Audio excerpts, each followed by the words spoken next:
Crime और drugs की दुनिया भले ही बाहर से बेहद कलरफुल और शाइनी लगे, पर अंदर से हमेशा जेल और मौत के साए में ही चलती है। और शायद ही इसमें घुसने के बाद कोई आज तक बाहर निकल पाया है। एजी फाइजन एक ऐसा ही जिंदा इंसान है जो न्यूयॉर्क का ड्रग किंगपिन बनने के बाद भी सब कुछ छोड़ के एक नॉर्मल लाइफ में लौट पाया। और आज की मूवी पेड इन फुल एजी की ही रियल लाइफ और एक्सपीरियंस पे बेस्ड ट्रू स्टोरी है। तो कहानी की शुरुआत होती है साल 1986 के हार्लेम न्यूयॉर्क में, जहां एस एक ड्राई क्लीनर के यहाँ काम करता है। एस एक बेहद मेहनती लड़का है जिसने कभी ड्रग्स नहीं लिए और ना ही कभी लड़ाई झगड़ों में इन्वॉल्व हुआ। एस की बहन का बॉयफ्रेंड कैल्विन, जो एक ड्रग डीलर है, हमेशा अपने पैसों को शो ऑफ करता रहता है।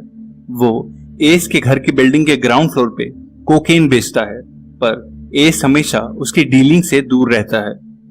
एस का एक बचपन का फ्रेंड है मिच, जिसका एक छोटा भाई है सोनी और एक बड़ी बहन है कीशा, जो एस को लाइक करती है। मिच एक हेरोइन डीलर है और वो अपने ड्रग डील्स के पैसे से फैंसी बाइक्स, रोलेक्स वॉचेस और गोल्ड चेन्स खरीदता रहता है। एक दिन वो एक कन्वर्टेबल सुपर कार भी खरीद लेता है, जिसमें बिठा के वो एस को घुमाता है। मिच के साथ उस कार राइड में एस को बेहद ऊंचा फील होता है, क्योंकि रोड पे सभी लोग बस उन्हें ही देख रहे होते हैं।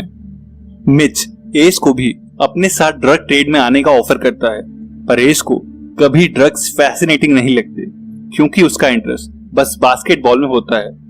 एक दिन जब एस सारे घरों से ड्राई क्लीनिंग के लिए कपड़े इकट्ठे कर रहा होता है, तब लूलू नाम का एक आदमी उसे बुलाता है और अपने कपड़े भी ड्राई क्लीनिंग के लिए देता है। वॉश के टाइम पे एस को लूलू के ट्राउजर्स की पॉकेट में से एक कोकेन का पाउच मिलता है, जिसे एस रिस्पेक्टफुली वापस कर देता है। लूलू उसकी इस ईमानदारी से काफी इंप्रेस होता है और कहता है कि ये तू ही रख ले। एस वो पाउच मिच को दिखाता है, पर मिच कहता है कि ये तो कोकेन है और वो सिर्फ हेरोइन में डील करता है, इसीलिए वो उसे ये पाउच कैल्विन को बेचने के लिए कहता है। पर इससे पहले कि एस कैल्विन से मिले, उसे अपने बॉस से पता चलता है कि कैल्विन को तो पुलिस ने अरेस्ट कर लिया है। एस जब अपने घर जाने के लिए बिल्डिंग में एंटर करता है, तो उसे कैल्विन का एक कस्टमर दिखता है जिसे कोकेन खरीदनी होती है। एस कहता है कि वो उसे $100 में अच्छी कोकेन ला देगा और उससे पैसे लेके एस उसे वो पूरा पाउच दे देता है, जिससे वो लड़का बेहद खुश होता है। अगले दिन जब वो लूलू को बताता है कि उसने वो पूरा पाउच $100 में ही बेच दिया, तब वो उस पे हंसता है और उसे समझाता है कि वो अनकट कोकेन का टुकड़ा था और उसे कट और मिक्स करके छोटी बॉटल्स में बेचा जाता है, और बस 20 ग्राम कोक ही इजीली $100 की बिक जाती है। वो इस बार एस को 200 ग्राम प्योर कोकेन का एक टुकड़ा देता है और कहता है कि अगर तूने इसे ठीक से बेच दिया तो मैं तुझे 1 किलो की ब्रिक दूंगा और मुझे इसमें ज्यादा प्रॉफिट मार्जिन भी नहीं चाहिए। दरअसल लूलू एक कोलंबियन कार्टेल का कोक डिस्ट्रीब्यूटर होता है, जिसके पास प्योर अनकट कोकेन की अनलिमिटेड सप्लाई होती है, पर एस को ड्रग ट्रेड का एबीसी भी नहीं पता होता, इसलिए वो फौरन कोई डिसीजन नहीं लेता। पर उसकी लाइफ में टर्निंग पॉइंट आता है जब स्कारफेस मूवी रिलीज होती है। वो मूवी हॉल में देख के एस कोकेन और उसके डीलर को इज्जत से देखने लगता है। उसे अब बस एल पचिनो ही बनना होता है, इसलिए वो अपनी ड्राई क्लीनर वाली जॉब छोड़ देता है और अपनी एक आंटी जून और एरिया के कुछ अनएम्प्लॉयड लड़कों के साथ जून के घर को अपना ड्रग बेस बनाता है। इस बार वो 200 ग्राम प्योर कोकेन अच्छे से मिक्स और कट करके 400 ग्राम बना के प्रॉपर बॉटल्स में पैकेजिंग के साथ बेचते हैं, और 2 ही दिन में सारी कोक बिक जाती है और एस को मोटा प्रॉफिट होता है। इसी बीच मिच के एम्प्लॉय से कोई हेरोइन चुरा लेता है और बदले में मिच उसे शूट कर देता है और उन्हीं चार्जेस में जेल चला जाता है। जेल में एक दिन मिच का एक गैंग मेंबर से फोन को लेके झगड़ा हो जाता है और कई गैंग मेंबर्स मिच पे टूट पड़ते हैं, पर उसे अकेला देख के रिको नाम का एक लड़का उस ब्रॉल में कूद पड़ता है और मिच के साथ उनसे लड़ता है। इस लड़ाई के बाद मिच और रिको अच्छे फ्रेंड्स बन जाते हैं और जेल में साथ रहने लगते हैं। बाहर एस ने असली पैसे का स्वाद चख लिया होता है और अब वो लूलू से किलोज में अनकट कोक खरीदने लगता है और कट करवा के हाफ प्राइस पे बेचने लगता है। इससे सारे हार्लेम के एडिक्ट्स $100 की कोक 50 में खरीदने सिर्फ एस के पास आने लगते हैं और एस कंपटीशन खत्म करने के साथ साथ सारी कोकेन मार्केट को टेक ओवर करने लगता है। एस का कोकेन बिजनेस चल पड़ता है और लुलू को पे करने के बाद भी एस 3 गुना कमाने लगता है। कैश कलेक्शन इतनी बढ़ जाती है कि उसे मनी काउंटिंग मशीन्स लगानी पड़ती है और गार्बेज बैग्स में कैश ठूसना पड़ रहा होता है। वो जून के घर पे अपने पर्सनल यूज के लिए एक पैसों का सेफ भी रखवाता है। अब एस भी नई महंगी कार्स परचेज करता है, पर वो मिच की तरह कभी भी अपनी वेल्थ का शो ऑफ नहीं करता। इसी बीच एस को 2 लड़के उससे ओवर फ्रेंडली होते दिखते हैं, पर वो उनकी मल्टीपल अप्रोच के बाद भी उनसे कभी कोई ड्रग डील नहीं करता, क्योंकि उसे हमेशा ये फील होता है कि ये दोनों या तो पुलिस इन्फॉर्मर्स हैं या खुद पुलिस वाले हैं। हर हफ्ते की तरह जब एस लुलू के घर रिफिल के लिए जाता है, तब वो देखता है कि लुलू का किसी ने मर्डर कर दिया है। एस का सारा बिजनेस लुलू की सस्ती कोकेन सप्लाई पे ही टिका होता है, पर उसे मरा हुआ देख के भी एस घबराता नहीं है, बल्कि उसके एक बार बताए हुए रेस्टोरेंट में जाके कोलंबियन कार्टेल के मेंबर से मिलता है और उन्हें लुलू की डेथ की न्यूज देके उन्हें 8 किलो कोकेन और कुछ डायमंड्स भी देता है, जो उसे लुलू की एल्मिरा से मिले थे।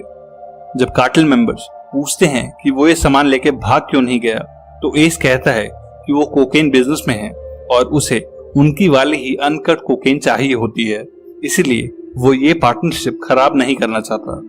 कार्टेल मेंबर्स एस की हिम्मत देख के बेहद इम्प्रेस होते हैं और उसे सेम परसेंटेज पे वही कोकेन सप्लाई करने की डील करते हैं और इस छोटे से हर्डल के बाद एस का बिजनेस फिर से स्मूथली चलने लगता है। कुछ महीनों बाद मिच जेल से बाहर आ जाता है और एस की तरक्की देख के बेहद खुश होता है। साथ ही मिच उसे सोनी और अपनी बहन कीशा का ध्यान रखने के लिए थैंक यू कहता है। एस मिच को उसी की टेस्ट की एक कन्वर्टेबल BMW गिफ्ट करता है और क्योंकि मिच बेहद ट्रस्टवर्दी होता है, इसलिए एस मिच को भी अपने कोकेन बिजनेस में पार्टनर बना लेता है। मिच एस को अपने जेल में बने फ्रेंड रिको से इंट्रोड्यूस कराता है, जो ईस्ट हार्लेम का एक बाइकर होता है और सिर्फ मिच की जुबान पे एस रिको को उसके हाई प्रोफाइल बिहेवियर के बाद भी अपने बिजनेस का पार्ट बना लेता है। मिच के माँ का कजन ब्रदर आइस एक ड्रग एडिक्ट होता है, जो एक टॉमी नाम के डीलर का स्टोर साफ करता है और मिच अपने छोटे भाई सोनी को अंकल आइस से हमेशा दूर रहने को बोलता है। पर एक दिन आइस मिच की एब्सेंस में सोनी के सामने ड्रग्स ले रहा होता है और मिच उसे अपने घर से धक्के मार के निकाल देता है। एस का बिजनेस ऑलरेडी बूम कर रहा होता है और मिच और रिको पे हार्लेम की जिम्मेदारी डाल के एस वॉशिंगटन, ब्रुकलिन और न्यूयॉर्क के बाकी एरियाज में अपना बिजनेस फैलाने लगता है। तीनों मिलके अनलिमिटेड पार्टीज में शामिल होते हैं और अंधा पैसा स्पेंड करते हैं, पर जल्द ही एस को ये रियलाइज होता है कि रिको कुछ ज्यादा ही लाउड और हवाबाज है। वो एक नॉर्मल आर्गुमेंट पे भी किसी को बीच सड़क पे नंगा कर देता है या किसी को भी शूट करने लगता है। गन्स के साथ फोटोज क्लिक करवाना, शैंपेन उड़ाना और अपनी खुद की पॉर्न मूवीज रिलीज करना रिको के लिए एक नॉर्मल बात होती है, पर एस उसे समझाता है कि उसकी इन हरकतों से हम किसी राइवल गैंग या पुलिस के रडार में आ सकते हैं। पर रिको कहता है कि एस कुछ ज्यादा ही कॉशियस हो रहा है। पार्टी गोर्स और क्लब्स के ऑडियंस में ये तीनों अब वो सेलिब्रिटी होते हैं जिनके बिना हार्लेम की कोई पार्टी शुरू नहीं होती। ऐसी ही एक पार्टी के बाहर एस को कैल्विन मिलता है, जो अभी रिसेंटली ही जेल से छूटा होता है। कैल्विन एस की इनसेन ग्रोथ देख के उससे जल जाता है और उसे भी एक चांस देने को कहता है। एस उसे कोकेन बिजनेस करने के लिए एक कॉर्नर दे देता है, पर उसे वार्न करता है कि यहाँ कोकेन और डिस्ट्रीब्यूशन उसी की रहेगी, क्योंकि वही इस ऑथेंटिक कोकेन का होलसेलर है। कैल्विन मान जाता है, पर जल्द ही लालची हो जाता है और एक दिन एस को पार्टी में कहता है कि उसके गैंग मेंबर्स हर चीज का हिसाब मांगते हैं और उसे अपना कॉर्नर अपने तरीके से चलाना है। एस उसे प्यार से समझाता है कि ये सारा बिजनेस उसी ने ही खड़ा किया है, तो यहाँ रूल्स और प्राइजेस भी उसी के चलेंगे। तभी रिको उनके बीच में आ जाता है और कैल्विन से कहता है कि एस ही हम सबका बॉस है और अगर तूने दोबारा कभी इस क्लब में पैर रखा या एस से बदतमीजी से बात करी तो मैं तेरी बॉडी में अनगिनत बुलेट होल्स कर दूंगा। कैल्विन इन नए आए यंग लड़कों से बेहद इंसल्टेड फील करता है और एस को सॉरी कह के वहां से चला जाता है। वो तीनों जल्द ही अपनी कोकेन सेल्स और डबल कर लेते हैं और अब अमेरिका के रैपर कम्युनिटी से भी कई नोन फेसेस उनकी पार्टीज में आने लगते हैं। उन पार्टीज में अक्सर पैसे और फ्री शैंपेन की बारिश होती है, पर ये तीनों स्पेंड करने की लिमिट से भी कई ज्यादा अर्न कर रहे होते हैं और इन्हें कैश की कोई कमी नहीं होती। ऐसी ही एक रात को पार्टी के बाद जब ये तीनों डिनर कर रहे होते हैं तब एस का पेजर बीप करता है। दरअसल एस की गर्लफ्रेंड और मिच की बहन कीशा प्रेग्नेंट होती है, इसलिए एस जल्दी घर जाने का सोचता है, पर उसकी आंट जून और बड़ी बहन उसे एक बार अपने घर आने को कहते हैं। एस के वहां पहुंचते ही मास्क वाले कुछ आदमी उसे गिरा के मारने लगते हैं। उन लोगों ने एस की आंटी जून और एस की बहन को होस्टेज बना लिया होता है और वो एस को उसका सेफ खोलने को बोलते हैं। उन रॉबर्स में से एक कैल्विन होता है जिसे एस आवाज से पहचान लेता है। कैल्विन अपना मास्क निकाल के एस का फेस जख्मी कर देता है और एक बुलेट फायर करके कहता है कि वो उन तीनों को अभी मार देगा अगर एस ने सेफ ओपन नहीं किया। एस कुछ देख नहीं पा रहा होता, इसीलिए वो गन पॉइंट पे अपना फेस वॉश करने बाथरूम में जाता है, जहां वो एक गनमैन से लड़ने लगता है, पर गन चल जाती है और एस के सर में गोली लगती है। एस जमीन पे गिर जाता है, पर अपने होश खोने से पहले वो देखता है कि कैल्विन और उसके आदमियों ने उसकी बहन और आंट जून को भी शूट करके मार दिया है। एस को कुछ पड़ोसी अधमरी हालत में हॉस्पिटल तक पहुंचा देते हैं, जहां एस कोमा में चला जाता है और उसे अपने सपनों में पुरानी ड्राई क्लीनर शॉप की खिड़की और आसमान से उड़ते नोट दिखते हैं। उसी रात एस को एक बेटी पैदा होती है, पर एस उसे 7 महीनों तक होश में ना होने की वजह से मिल नहीं पाता, पर मिराकलसली एस 8वें महीने के बाद होश में आके रिकवरी शो करता है और जल्द ही हॉस्पिटल से डिस्चार्ज हो जाता है। एस के हॉस्पिटल में होने की वजह से हार्लेम में अच्छी कोक बिकनी बंद हो जाती है, क्योंकि रिको और मिच को एस के सप्लायर्स के बारे में कुछ पता नहीं होता। एस के घर आने पर मिच और रिको उससे मिलते हैं, जहां एस उन्हें बताता है कि अब वो ये बिजनेस छोड़ रहा है क्योंकि उसने मौत को बेहद पास से देख लिया है। साथ ही उसकी वजह से ही उसकी आंटी और बहन भी मारी गई हैं। रिको एस को एक लॉकेट दिखाता है जो कैल्विन का होता है और उसे बताता है कि उसने कैल्विन को दिन दहाड़े मार के उसका हिसाब पूरा करा है, ताकि आज के बाद कोई भी हमसे उसकी तरह उलझ न सके। एस कन्विंस नहीं होता और कहता है कि मैं इस सारी वॉयलेंस के लिए नहीं बना। मिच कहता है कि एस के बिना वो दोनों भी बिजनेस नहीं कर सकते, क्योंकि उनके पास बेचने के लिए जेन्युइन कोक नहीं है और सप्लायर्स का मेन कनेक्ट तो वो ही जानता है। पर एस कहता है कि वो मिच को कोलंबियन कार्टेल से मिला के और उन्हें सब कुछ समझा के ही बिजनेस हैंडओवर करेगा। मिच जब उससे मिलके घर आता है तब उसकी माँ बताती है कि सोनी को किसी ने किडनैप कर लिया है और उन्हें $5 बिलियन की रैंसम का एक नोट भी मिला है। मिच सोनी को बेहद ढूंढता है पर उसे उसका कोई ट्रेस नहीं मिलता, जिसके बाद वो पैसे अरेंज करने लगता है। उसके पास केवल $1.5 मिलियन ही होते हैं और वो एस से हेल्प मांगता है, और क्योंकि सोनी एस के भी छोटे भाई की तरह ही होता है, इसीलिए एस उसे करीब 15 किलो अनकट कोकेन की ब्रिक्स देता है जो उसने अपने इंश्योरेंस के लिए सेफ में रखी थी। वो कहता है कि पहले ये ब्रिक्स बेच के सोनी को रेस्क्यू कर ले, फिर बाद में हम उन किडनैपर्स को देखेंगे। और मिच उसे थैंक्स कह के वो बैग लेके किडनैपर्स की बताई हुई जगह पे चला जाता है, पर वो कभी वापस नहीं आता। और 2 दिनों के बाद कीशा और मिच की माँ एस को बताती हैं कि मिच को किसी ने शूट करके मार डाला है। एस मिच के मर्डर की न्यूज से टूट जाता है, पर वो शॉक भी होता है क्योंकि मिच ने उसे बताया होता है कि उसने सिक्योरिटी पर्पस से रिको को भी वहां बुलाया है। दरअसल उस रात जब मिच रिको से मिलता है तब वो उसे 15 किलो ब्रिक्स बेच के सोनी के रैंसम के लिए पैसे अरेंज करने को कहता है, पर इतने महीनों बाद इतनी हाई वैल्यू के कोकेन देख के रिको को लालच आ जाता है और वो मिच को शूट करके उससे वो ब्रिक्स का बैग छीन लेता है। एस अब तक रिको की सारी चालाकी समझ गया होता है और रिको अब भी उससे झूठ बोले जा रहा होता है कि वो उस दिन मिच से मिला ही नहीं और किसी राइवल गैंग ने मिच को अकेले देख के टारगेट किया है।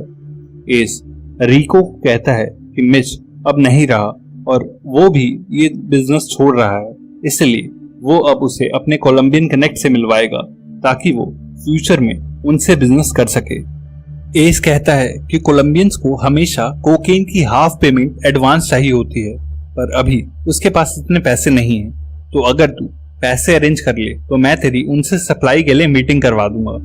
रिको हमेशा की तरह लालची हो जाता है और इस डील के लिए मिच से चुराई हुई वो 15 किलो कोकेन के लिए बायर ढूंढने लगता है और एस उन दोनों लड़कों को ये टिप दे देता है जो उसे पुलिस इन्फॉर्मर लगते थे और वो लड़के सच में पुलिस नहीं बल्कि FBI के इन्फॉर्मर निकलते हैं। रिको जब उन्हें कोकेन बेचने आता है तब वो उसे अरेस्ट करने लगते हैं, जिसपे वो उन इन्फॉर्मर्स को शूट कर देता है, पर बाकी FBI वाले उसे वहीं अरेस्ट कर लेते हैं और इतनी सारी प्योर कोकेन और पुलिस इन्फॉर्मर्स पे गोली चलाने के चार्ज में उसे 25 साल के लिए सजा होती है। मूवी के एंड में हम देखते हैं कि मिच हमेशा से अपने ड्रग एडिक्ट अंकल आइस के बारे में सही था और उसने और उसके बॉस टोनी ने ही मिलके सॉनी का किडनैप किया था और जब मिच उन्हें पैसे डिलीवर नहीं कर पाया तो आइस ने ही अपने सगे नेफ्यू को मार डाला। मिच और सॉनी की फ्यूनरल भी सेम चर्च में साथ में ही हुई और इस सब के बाद एस हमेशा के लिए ड्रग बिजनेस से आउट हो गया और उसने लुलू के घर से बचाए हुए डायमंड से मल्टीपल ड्राई क्लीनर स्टोर खोल लिए। सालों बाद आज एस एक लॉ अबाइडिंग सिटीजन है और हार्लेम में गैंगस्टर्स पे बनती हुई एक मूवी की शूटिंग देखता हुआ हंस रहा है, क्योंकि शायद ये मूवी मेकर्स ये कभी नहीं जान पाएंगे कि गैंगस्टर्स की असली लाइफ एक्चुअल में होती कैसी है। एजी फाइजन आज भी हार्लेम में ही रहता है और मल्टीपल ड्राई क्लीन स्टोर चलाता है। उसने साल 2002 में इस मूवी के रिलीज के बाद एक गेम ओवर नाम की एल्बम भी निकाली थी। वो मल्टीपल डॉक्यूमेंट्रीज और नॉवेल्स में भी फीचर हो चुका है, जहां वो सबको अपने पुराने दिनों की स्टोरीज बताता है और अपने आप को लकी मानता है कि वो क्राइम की दुनिया को छूकर जिंदा वापस लौट पाए।